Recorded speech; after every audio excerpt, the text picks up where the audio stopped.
이제 내가 죽고 내 안에 부활 생명으로 우리 예수님이 함께 살아주시는 거룩한 그 일들이 오늘 우리 안에 일어나기를 간절히 소망합니다. 할렐루야. 우리 옆 사람이랑 한번 인사해봤으면 좋겠습니다. 오늘 부활절이잖아요. 해피 이스터 하고 인사 한번 하시면 되겠습니다. 시작. 여러분, 예수님이 부활하셨습니다. 아멘이세요? 이거 가장 기쁜 소식이에요, 여러분. 예수님이 십자가에 달려 돌아가시고 끝났다면 저와 여러분들 여기 앉아 있을 이유가 없습니다. 그런데 그분이 돌아가셨을 뿐만 아니라 부활하셨습니다. 아멘이세요? 이게 기쁘셔야 된다는 거예요. 이게 정말 기뻐야 됩니다.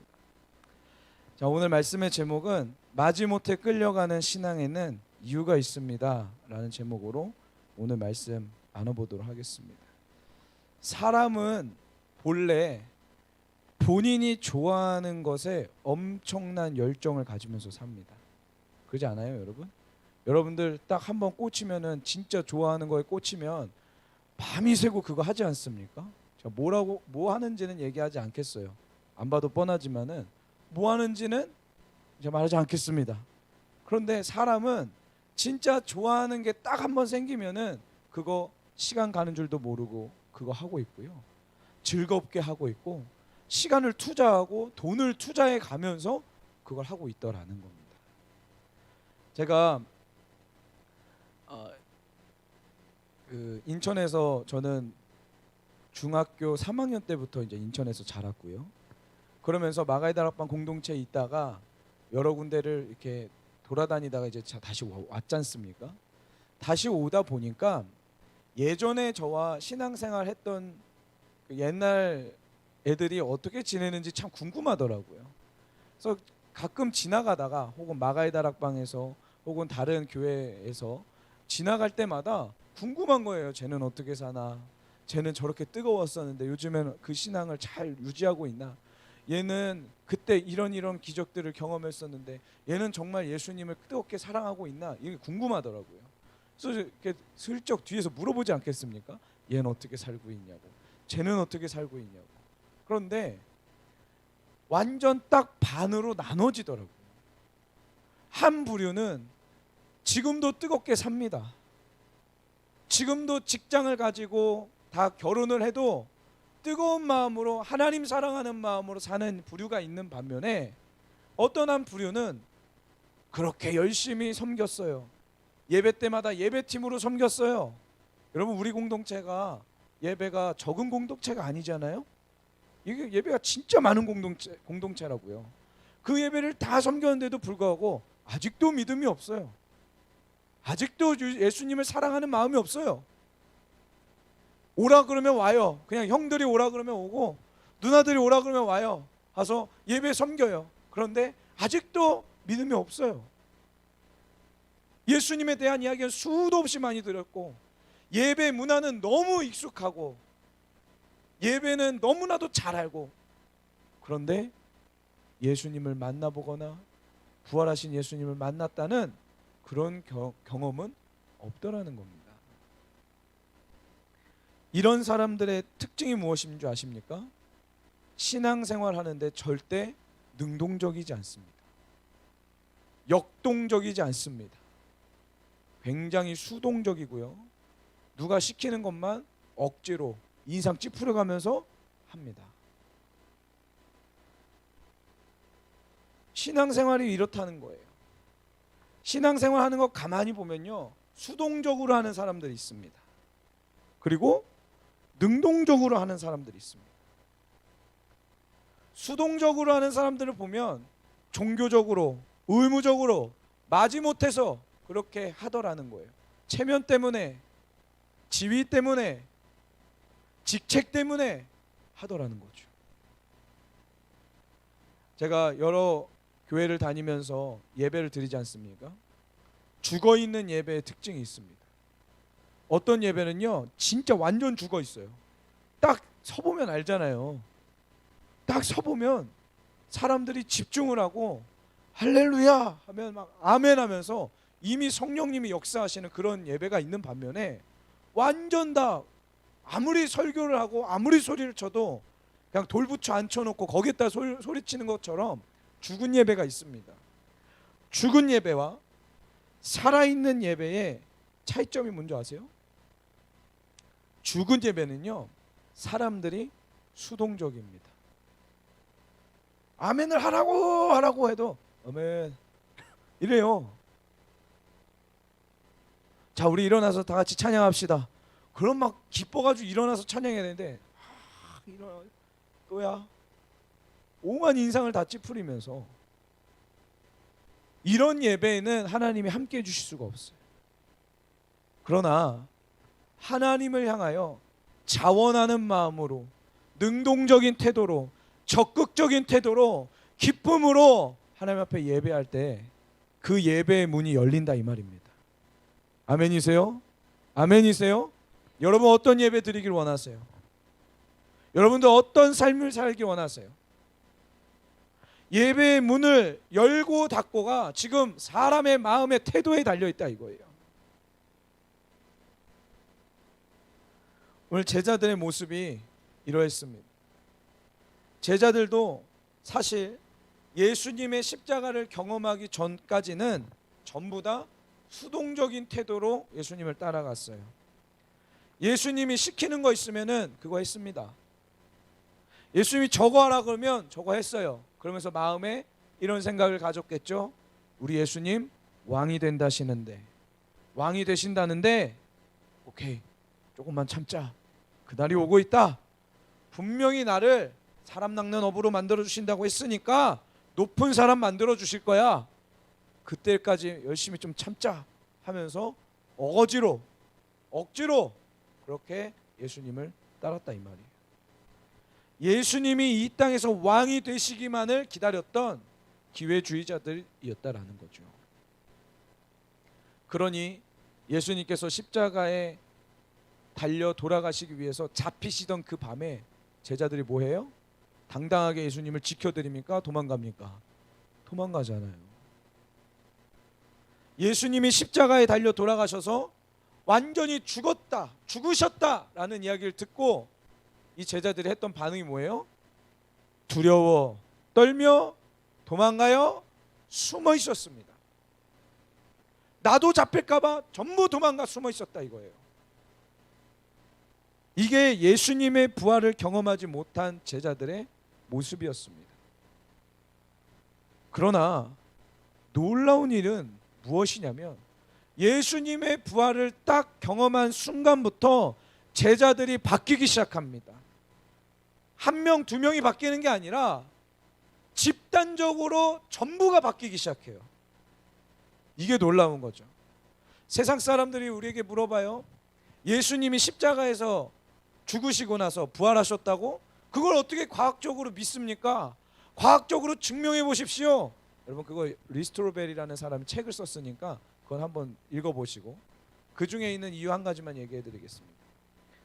과학적으로 증명할 수 있어요. 여러분 예수님 믿으면 죽인다고 했던 그 당시 상황 속에서 한두 명이 일어나서 예수님 살아계시다고 얘기하면 그거 안 믿어도 됩니다. 그런데 예수님 제자들 현상 수백 번 전부 다가 갑자기 길거리로 뛰쳐나와가지고 예수님 부활하셨다고, 예수님 살아계시다고 말한다는 것은 이거는 사실이 아니고서는 증명할 방법이 없는 거예요. 진짜 예수님이 부활하신 거라고요. 믿으세요 여러분? 믿으세요? 어렵습니까? 지금 제가 설명한 게 어렵습니까? 예를 한번 들어보겠습니다. 제가 아내랑 결혼했습니다. 믿어주세요. 제가 아내랑 결혼을 했다고요. 여기 보니까 에이 총각 같은데 무슨 소리야 이렇게 하시는 분들이 있는 것 같아요. 저만 얘기하면 당연히 그렇죠. 그런데 제 아내가 와서 제가 그 여자입니다 하고 이야기를 하고, 여기 있는 사람들 한 분 한 분이 모든 사람들이 맞아요, 둘이 커플이에요, 둘이 결혼한 사이예요 라고 모든 사람이 이야기한다면 그거 맞는 사실입니까? 거짓입니까? 사실이에요? 거짓이에요? 꼭 혼인증명서를 갖다 들이밀어야 되겠습니까? 아니죠. 모든 사람들이 동일한 증인을 한다면, 동일한 증거를 이야기한다면 그것은 사실이라는 거죠. 그것도 자기 목숨을 걸고 이야기한다면. 여러분, 물어보겠습니다. 예수님의 부활을 믿는다는 우리는요, 그런데 왜 능동적으로 못 삽니까? 왜 적극적으로 살지 못합니까? 왜 역동적으로 주님을 섬기지 못하냐는 거예요. 아픈 이야기를 좀 해보겠습니다. 먹고 사는 것에 있어서 그렇게 열심히 사람들이, 다른 사람들에게 인정받기 위해서는 그렇게 몸부림치는 사람들이 왜 유독 예수님을 믿는다고 하는데 예수님을 믿는 데에는 그렇게 소극적으로 살아가십니까, 여러분? 예를 들어 볼게요. 노래방에 가면요, 노래방이라는 데가 있어요, 여러분. 노래방에 가면은 가운데 탁자가 있습니다. 사람들이 쭉 둘러서 앉아 있게 되어 있고, 그리고 마이크가 2개, 3개 있어요. 그리고 노래를 부르는데 저는 깜짝 놀랐어요. 뭐 여자애들이 이렇게 치마를 입고 학생들이 탁자에 올라가서 노래를 부르더라고. 노래만 부르는 게 아니라 춤도 추더라고요. 여러분, 제가 지금 봤다는 게 아니라 제가 고등학교 때 봤다 이거예요. 할렐루야. 저 그거 깜짝 놀랐어요. 그런데 그런 친구들 교회 데리고 옵니다. 그런 친구들 교회 데리고 와가지고 기도하는 거야. 이게 주여 삼창하고 기도하는 거야. 주여 하고, 너 왜 안 해? 이거 제 스타일이 아니에요. 스타일이 아니라니 무슨 말이야? 노래방에선 잘하더만. 우리의 모습이 그러지 않냐는 거예요. 노래방 마이크 잡고는 그렇게 소리를 지르면서 왜 교회 와서는 소리를 못 질러요? 그거는 마음이 없는 거죠. 우리 좀 솔직해집시다. 회사에서 일 열심히 하시는 분들, 사람들 만나가면서 그렇게 열심히 영업 뛰는 사람, 학교 가서 그렇게 열심히 수업하고 발표하고 사람들에게 인정받으려는 사람이 왜 예배 한번 드리고 아무 일 없이 그냥 도망간다? 뭔가 문제 있다라는 거죠. 그렇지 않습니까, 우리? 자기 자신을 위해서라면 몇십만 원짜리 자기 취미생활하고 몇백만 원짜리 컴퓨터 사고 몇천만 원짜리 차 사면서 하나님의 일이라는 데에 헌금하는 것도 마지못해 하고 다른 가난한 사람 섬길 줄 모른다면 미안하고 죄송하지만 그분은 아직 부활하신 예수님을 믿는 거 아니라는 거죠. 부활하신 예수님이 내 안에 오셔서 성령으로 함께 하신다면 여러분, 주님의 말씀에 순종하는데 기쁨을 누리게 돼 있어요. 아멘이세요? 주님의 말씀을 순종하는 게 기쁘다고요. 내가 어렵지만 하나하나 순종할 때마다 눈물이 나고 기쁘게 되어 있는 거예요. 여러분, 솔직해집시다. 우리가 얼마나 십자가를 모르는지, 우리가 얼마나 예수님의 부활을 말로만 믿고 있는지 좀 솔직해지자 이 말이에요. 로마서 6장 3절에서 5절 한번 읽어볼게요. 로마서 6장 3절에서 5절 함께 읽어보겠습니다. 시작. 세례를 받아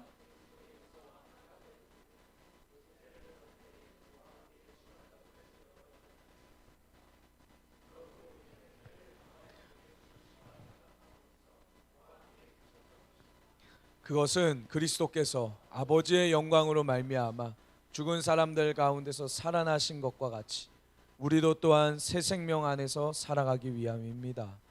우리가 그의 죽으심과 같은 죽음을 죽어서 그와 연합하는 사람이 되었으면 우리는 부활에 있어서도 또 연합한 사람이 될 것입니다. 아멘. 여러분, 우리가 예수 그리스도와 함께 십자가에 못 박혀 죽었다면 예수님과 함께 예수 생명으로, 그 부활 생명으로 다시 부활한다라는 것입니다. 아멘이세요? 아멘이세요? 그렇다면 그분의 마음이 우리 안에 들어와야죠. 그렇다면 그분의 비전이 우리의 비전이 돼야죠. 그렇다면 그분의 심장이 우리의 심장이 돼야 되는 거 아니겠습니까? 여러분, 예수님을 잘 생각해 보자고요. 예수님은 머리둘 곳도 없이 하나님 나라를 위해서만 살았습니다. 자나깨나 오로지 아버지 뜻을 이루어 드리는 것이 그분의 목적이었어요. 그 삶의 태도가 우리 안에 일어나야 하는 것이 당연한 거 아니겠어요? 우리가 정말 예수 그리스도의 부활로 우리가 함께 산다는 고백이 실제라면 하나님 나라를 향한 멈추지 않는 그 심장의 고동이 우리 안에 계속적으로 일어나야 하더라는 것입니다. 아멘이세요? 아멘이세요? 여러분, 오늘 그 일들이 일어나기를 소원합니다. 하나님 나라를 향하여 적극적이고 역동적인 하나님의 백성들 일어나길 간절히 소망합니다. 오늘 본문의 내용이 이렇습니다. 주인이 여행을 떠납니다. 여행을 떠나기 전에 자기 종들 3명을 불러서 한 명에게는 5달란트, 2달란트, 1달란트 각각 나눠줬습니다.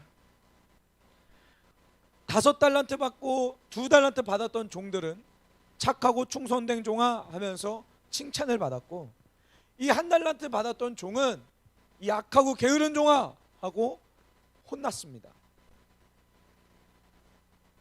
이 내용을 여러분들이 잘 아실 것 같아서 자세하게 이야기는 하지 않겠어요. 그러나 한번 이런 생각을 한번 해봤으면 좋겠어요. 1달란트 받았던 종은 왜 그랬을까? 왜 게으르게 살았을까? 이런 생각 해보셨습니까? 왜 역동적인 자세를 가지지 못하고 수동적으로 1달란트를 받았음에도 불구하고, 지금으로 따지면 어마어마한 돈입니다. 1달란트라는 건 어마어마한 돈이에요. 그 돈을 받았음에도 불구하고 왜 땅에 묻어뒀을까? 이런 생각 한번 해보시면서 오늘 본문을 함께 봤으면 좋겠습니다. 마지못해 끌려가는 신앙의 이유 한 2가지만 이야기하고 오늘 말씀을 마칠게요. 마지못해 끌려가는 이 신앙의 이유, 첫 번째는 뭐냐면 주인에 대한 오해를 가지고 있기 때문에 그렇습니다.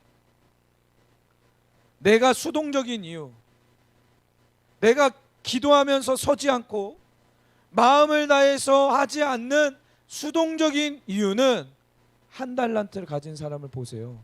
주인에 대해서 오해했다라는 거죠. 자, 오늘 본문 24절 25절 함께 보겠습니다. 1달란트 가진 이 종이 이렇게 이야기합니다. 읽어볼게요. 시작.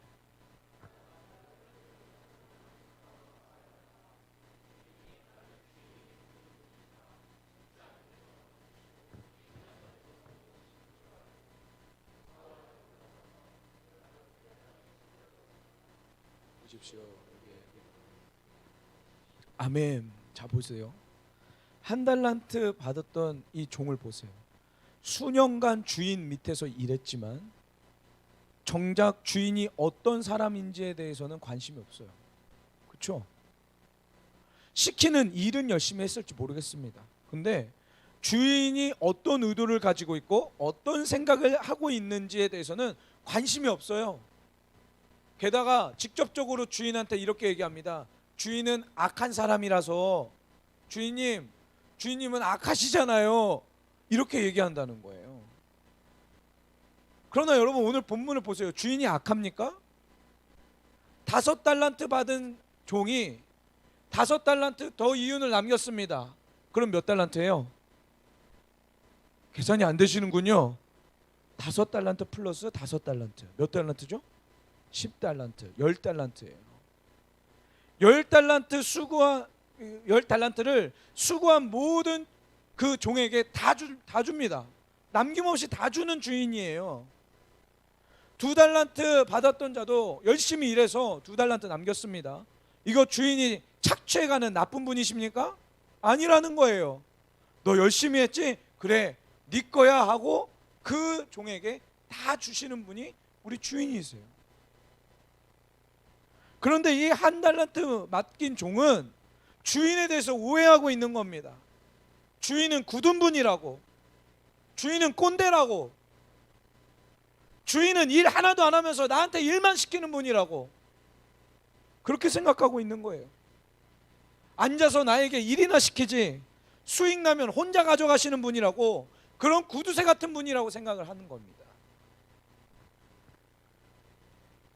우리의 삶 속에 우리의 신앙이 수동적이고 소극적이고 억지로 끌려갈 수밖에 없는 이유는 우리가 지금 하나님 아버지에 대해서 오해하고 있기 때문에 그렇다는 거예요. 제가 대학생 때였던 것 같아요. 대학생 때 저기 이제 동인천에 가보면요, 그 악기사 거리가 있잖아요. 그래서 무슨 악기사라고 제가 얘기 안 하겠습니다. 그 한 악기사를 탁 찍고 그 매일 포스트잇으로 전도를 했어요. 포스트잇에다가 확 편지를 써가지고 매일 써가지고 그 밤에 씁니다. 사장님 이름도 몰라요. 그냥 사장님 안녕하세요, 저는 뭐 누구누구예요, 뭐 신학교를 다니는 신학생이에요 하면서 내 이름도 얘기해주고 막 하면서 마태복음 5장 6장 7장 막 한 절 한 절 써가면서 심령이 가난한 자가 복이 있다 그러셨어요. 우리 예수님이 심령이 가난한 자가 복이 있다고 하셨어요. 돈이 전부가 아니에요. 마음이 가난해야 돼요. 이러면서 막 설교 반 편지 반 써가지고 그거를 탁 아침에 붙여놓고 그 앞에서 기도하고 그리고 학교를 갔어요. 그 다음 날도 그 앞에 와서 탁 붙여놓고 기도하고 그걸 갔고요. 근데 붙이면 붙일수록 어떤 생각이 드냐면 아주 심한 염려와 걱정이 생기는 거죠. 이 사람이 나중에 나를 봤을 때 이놈의 자식, 여기에서 여기가 어디라고 왜 자꾸 이걸 붙이냐고, 너 네 집이나 붙이라고 막 그러실 것 같은 거예요, 제가. 근데 어쩌겠습니까? 황 목사님이 전도하라 하시니까 전도를 해야죠. 열심히 이렇게 붙이면서 기도했습니다. 비 오는 날도 가서 붙이고요. 떨어지진 않았을까? 그 주인이 잘 받았을까? 이런 생각이 들었어요. 어느 날 그 기타를 치다 보면은 기타랑 그 여기 앰프랑 연결하는 그 라인을 살려고 제가 그 악기사에 들린 적이 있어요. 그래서 가서 그분은 제가 어떤 사람인지 모르죠.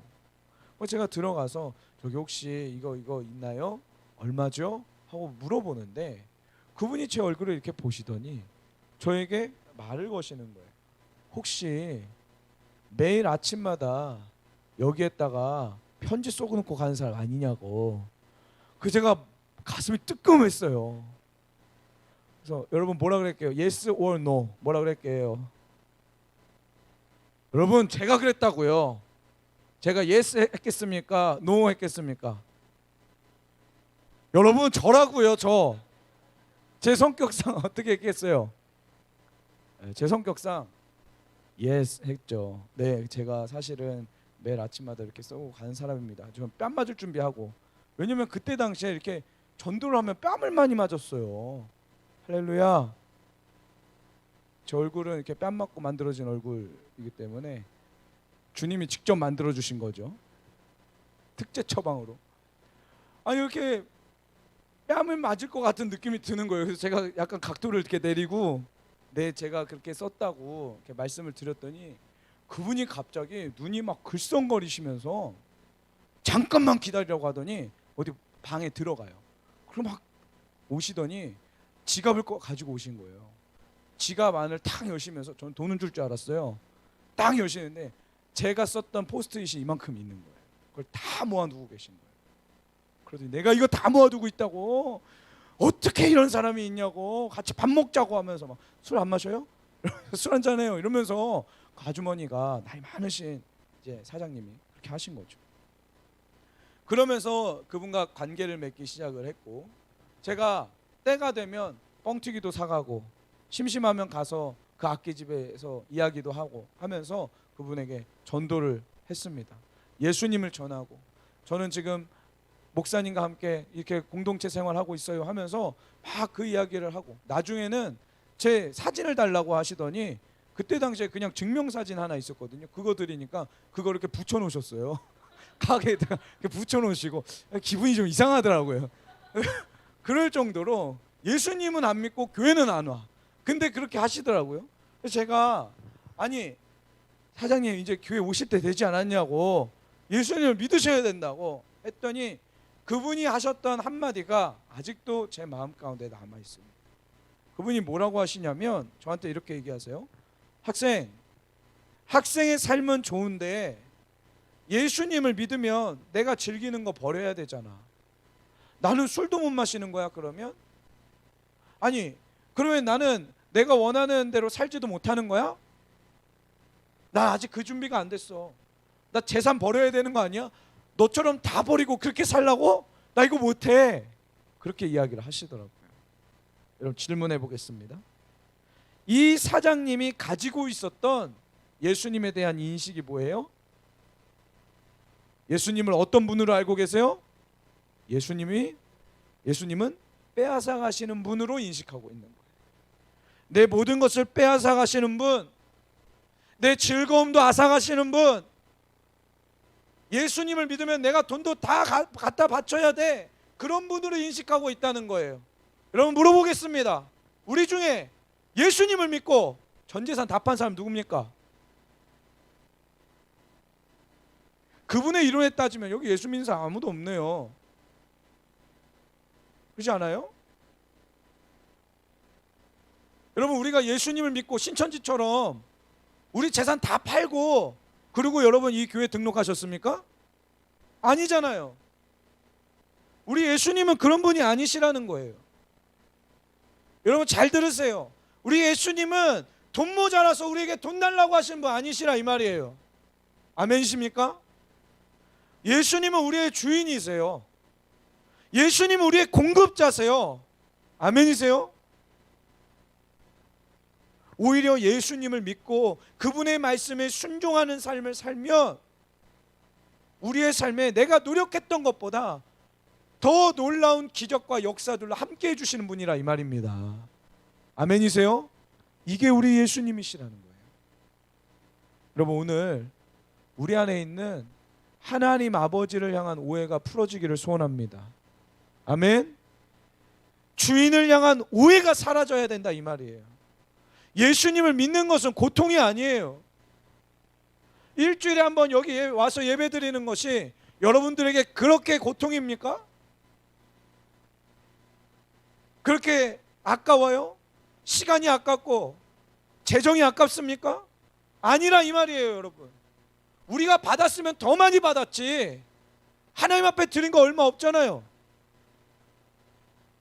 우리 주님 앞에 솔직해집시다. 여러분 그 십자가 앞에 설 때 오늘 우리 안에 있는 모든 하나님을 향한 오해가 사라지기를 소원합니다. 하나님을 악도 업주라고 생각하는 모든 오해들이 오늘 사라지기를 소원합니다. 두 번째, 마지못해 끌려가는 신앙의 이유 두 번째는 내 것을 계산하는 마음 때문에 그렇다는 거죠. 오늘 본문 27절에 이렇게 이야기합니다. 예수님이 말씀하세요. 그렇다면 너는 내 돈을 돈놀이하는 사람들에게 맡겼어야 할 거 아니냐? 그랬더라면 내가 와서 내 돈에 이자를 붙여 받았을 거 아니냐? 네가 정말 내가 나쁜 사람이라고 여겼다면 28절에 그에게서 1달란트를 빼앗아서 10달란트 가진 사람에게 주어라. 가진 사람에게는 더 주어서 넘치게 하고 갖지 못한 사람에게서는 있는 것마저 빼앗을 것이다. 이 쓸모없는 종을 바깥 어두운 데로 내쫓아라. 거기서 슬피 울며 이를 가는 일이 있을 것이다.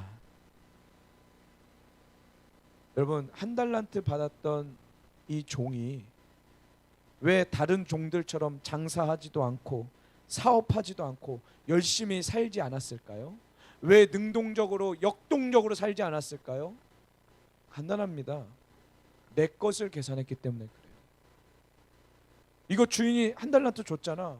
이거 열심히 해서 수익을 내봤자 내 거 아니라 주인 거잖아. 주인이 다 가져갈 거 아니야. 난 내 거 해야지. 나는 내 사업 해야지. 이거 해서 뭐해? 열심히 할 필요가 뭐가 있어? 내 거 열심히 해야지 라고 생각했다는 거예요. 여러분 우리가 신앙생활을 하고 예수님을 믿는다면서 왜 역동적으로 신앙생활 못하는 줄 아세요? 용기가 없어서요? 아니요. 내가 가지고 있는 게 너무 많아서 그래요. 내 거가 너무 많아서 그렇다고요. 내가 소중히 여기는 내 삶, 내가 소중히 여기는 내 바운더리가 너무 많기 때문에 그렇다 이 말이에요. 여러분, 신앙의 원리는 주권에 대한 이야기입니다. 우리의 창조주가 누구냐에 대한 문제예요. 지금 내가 누구냐, 나는 누구의 것이냐에 대한 문제인 거예요. 이 우선순위의 문제인 거죠. 성경을 보세요. 토라를 봐도 주님이 말씀하십니다. 너희는 먼저 하나님을 사랑하고 그 다음에 이웃을 사랑하라 라고 나와요. 명확한 우선순위가 있다는 거예요. 복음서에도 이렇게 나오죠. 한 율법사가 예수님께 와서 물었습니다. 선생님,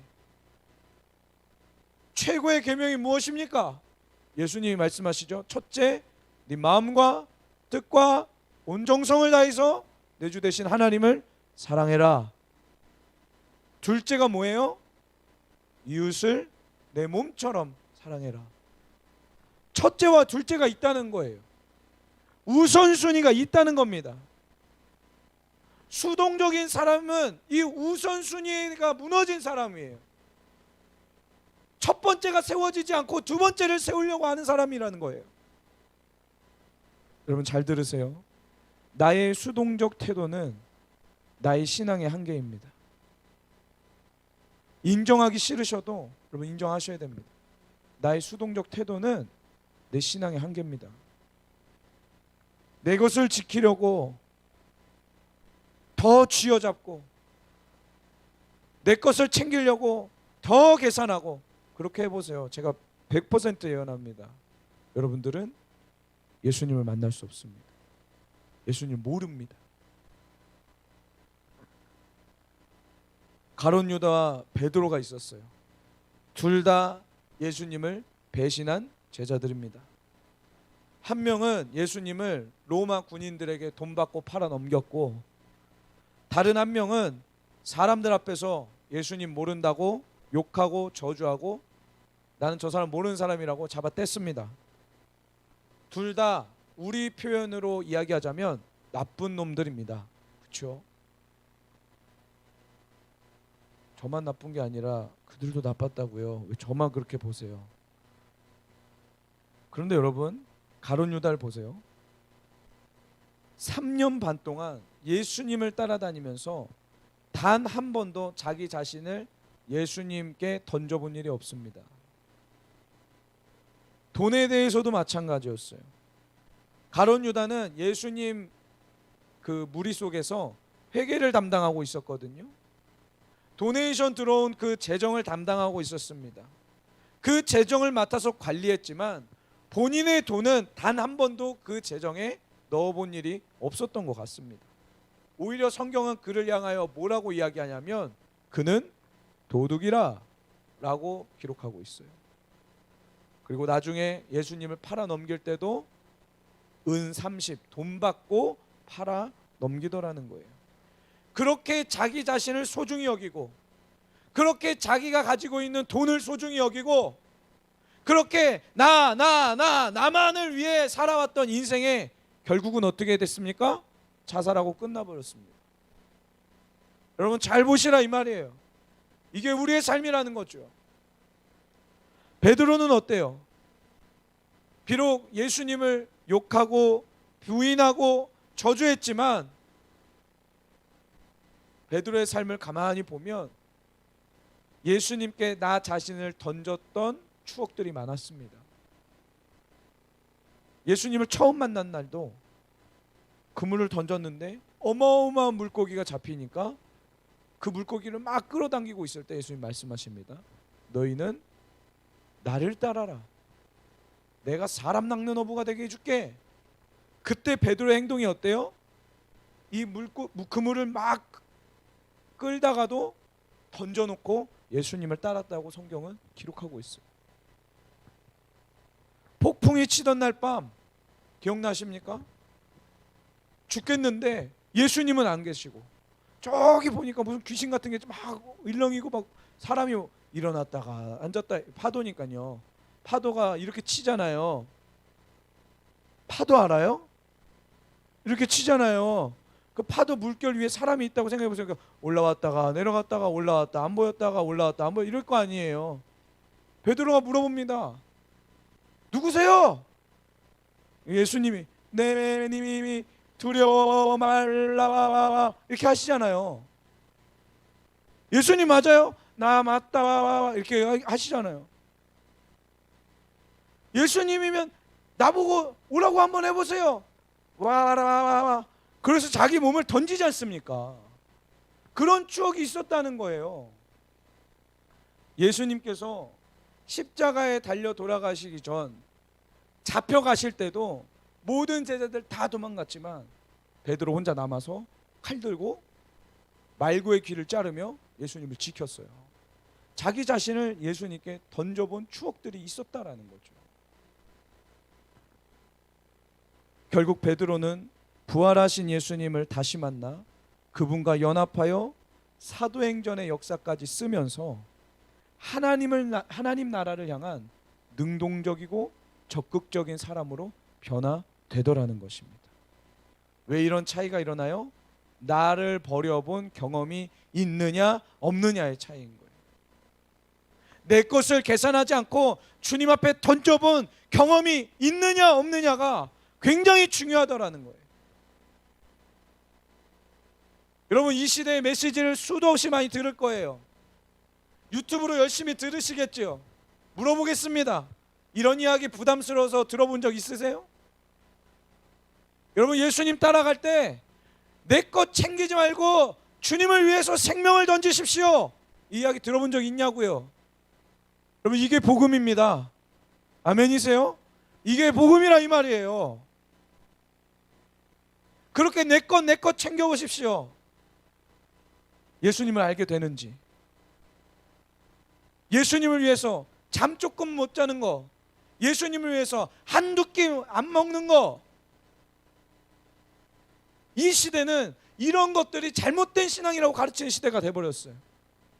성경을 보십시오 여러분. 그게 잘못된 신앙이냐 이거예요.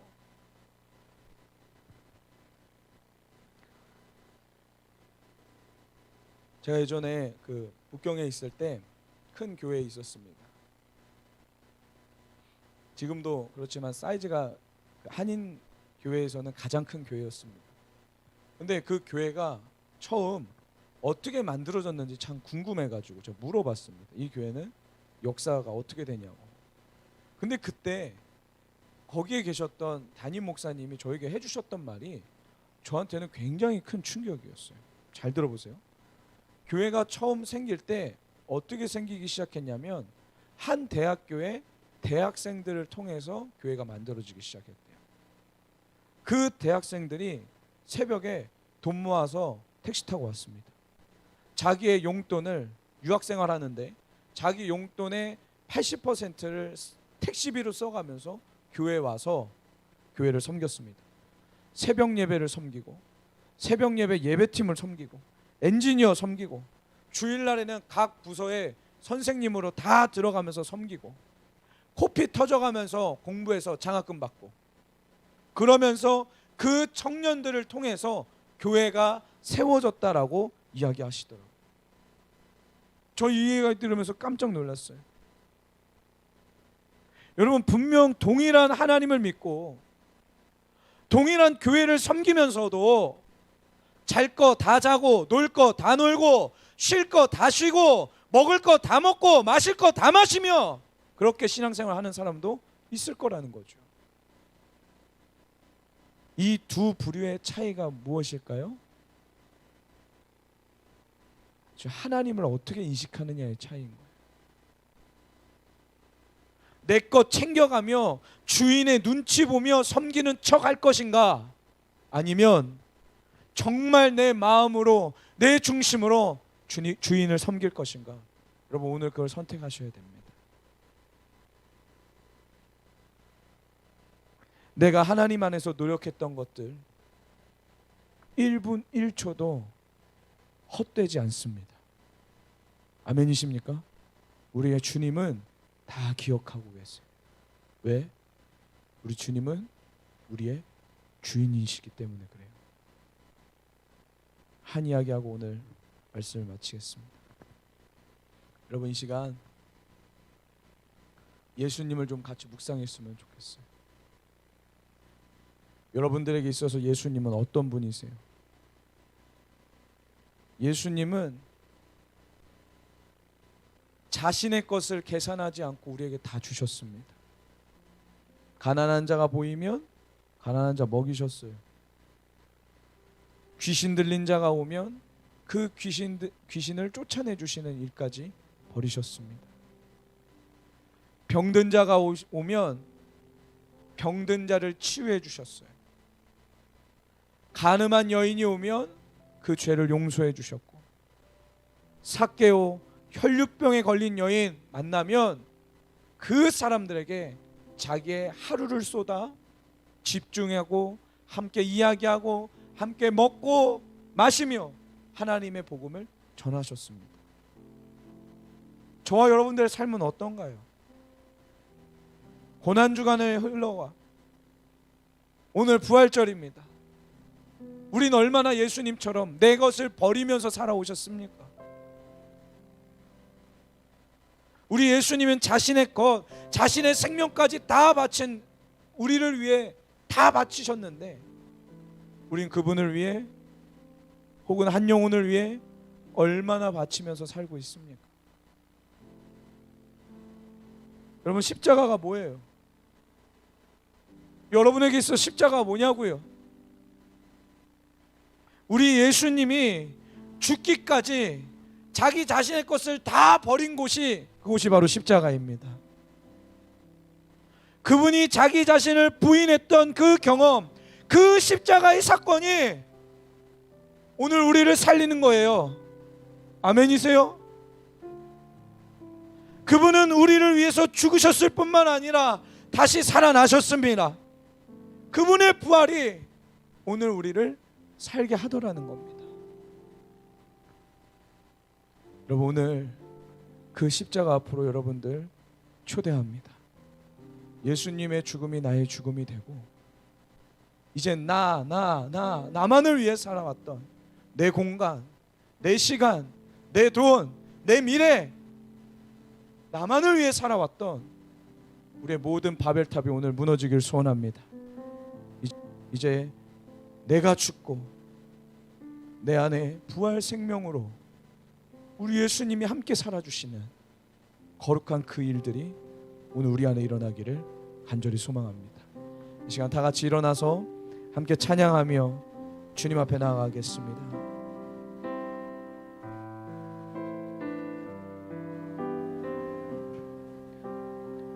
우리 가사를 생각하면서 전심으로 좀 함께 찬양하고 주님 앞에 나아가기 원합니다.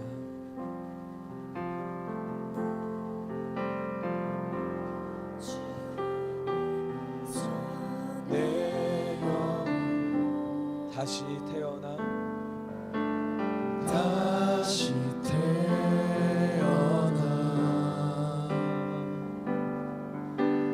이전 것을 지나고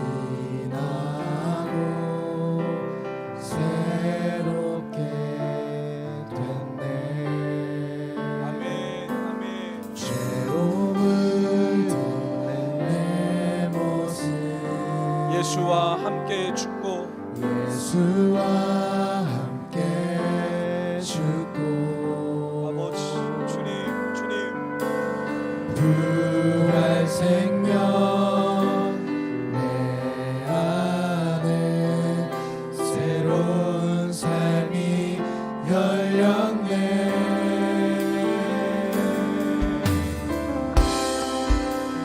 너희가 나를